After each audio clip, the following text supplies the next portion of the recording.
You own a regular car, you visit one of these places pretty often. It's a petrol station, but today we're in a car that doesn't need one of these because it's electric. All you need to do is plug it in.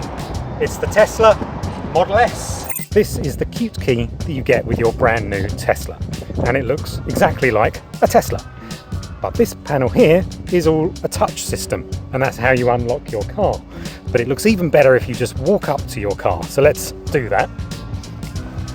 Because when you get close enough, the door handles will pop out and you open the door like that. If you've used a smartphone in the last year, then you'll be very familiar with the Tesla Model S's fantastic touchscreen display. It really is just like using a phone.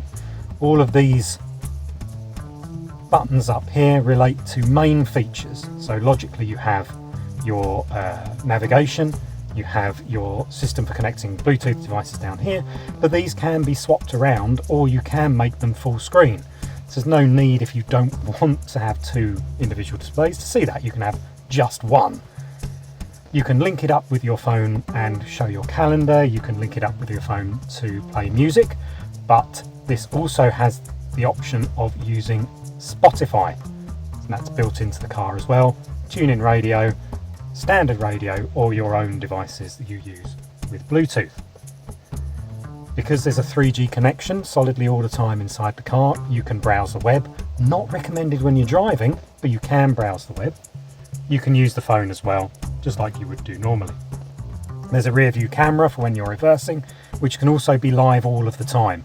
So you can look behind you, or your passenger can, while you're driving along. Now this is all very nice, but down on this button down here for controls is where you get deep into the way of controlling your Tesla Model S.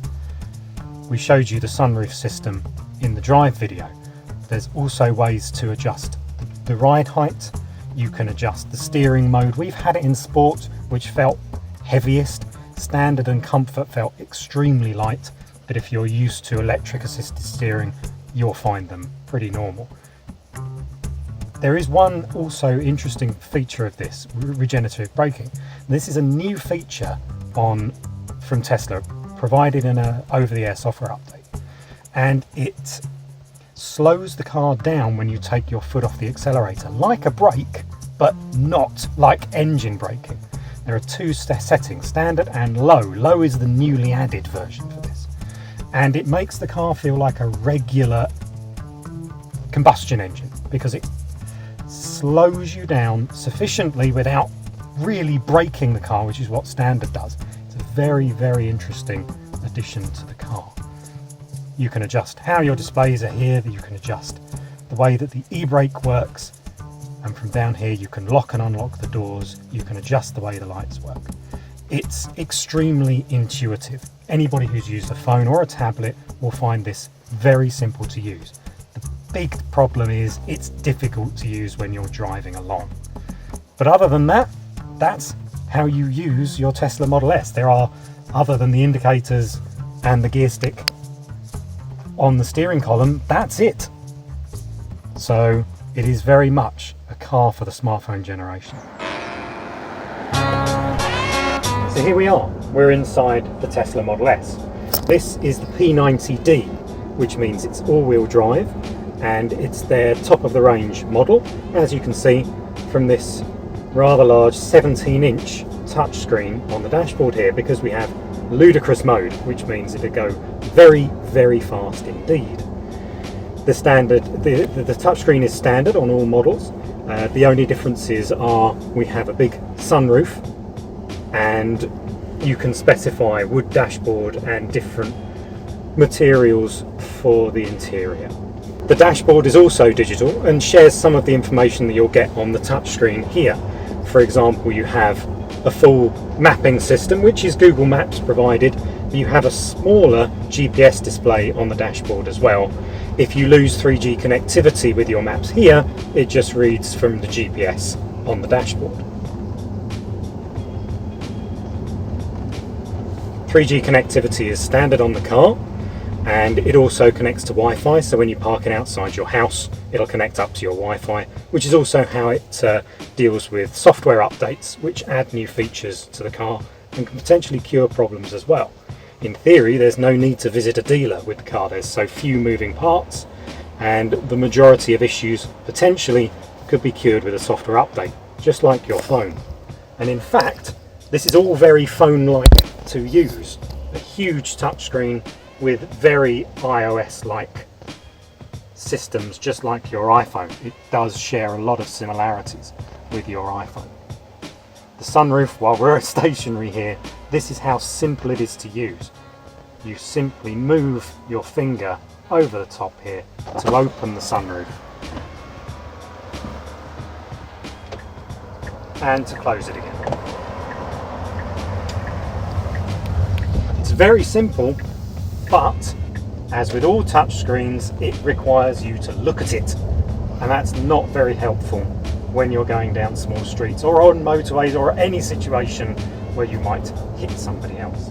On the subject of hitting other people, this particular Tesla Model S has their Autopilot feature. Now this is an option.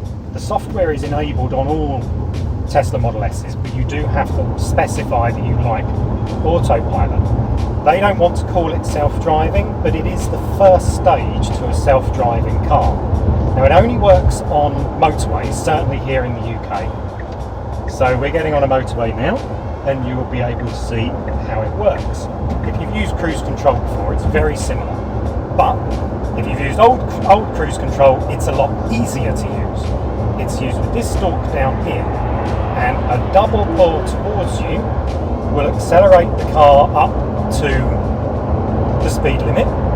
If you twist the dial, you can specify how much space you'd like in between you and the car in front of you.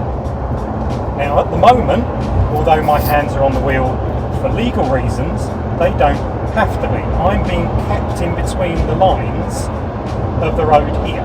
This car is now steering itself and will take us round the corner. So I'm not doing that. We're now going round the corner a little bit. Now, the next stage from this is auto lane changing. If I want to be in that lane at a safe point, all I need to do is indicate, and the Tesla will pull out and accelerate without me doing anything at all. I didn't do that, my foot is off the pedal. And we're now tracking at 70 miles an hour, the national speed limit, and keeping in between these white lines. And it's not me doing anything at all. That is Tesla's Autopilot, and it is the first step to self-driving cars, autonomous cars. This Tesla Model S has ludicrous mode, which is aptly named because the car goes extremely quickly from a very low speed. There are no gears, there's no drivetrain, it's all torque. So we are entering an off-limit piece of road, and as we come round this corner, it goes like that. I love it. That is ludicrous mode in a Tesla Model S, and it is mind-bendingly fast.